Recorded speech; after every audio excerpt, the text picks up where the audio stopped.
हो का ते लेमा पोलीस स्टेशन गेली मला आपण जागा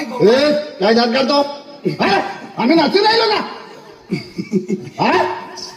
जगत पोलीस स्टेशन अरे साथी आहे सर आपली काय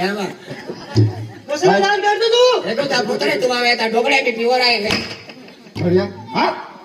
आम्ही काही नाचू राहिलो का दात काढून राहिलो तू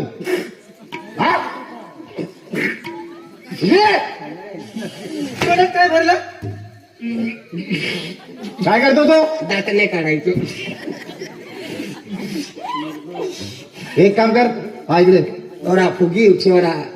एक काम कर हा तुम्ही एक काम करा हा पाटील पाटील पाटील एक काम करा हे लास्टला गाडीत टाका याला सरकारी हॉस्पिटलमध्ये घेऊन चला याच्या पोस्टमॉर्टम करावं लागेल हा मटण करायचं मटण नाही मला बी अर्धा किलो द्यायचं मुलगी बिगडी गेली पोस्टमॉर्टम करावं लागेल म्हणजे दुसरा जरा याला गाडीत टाका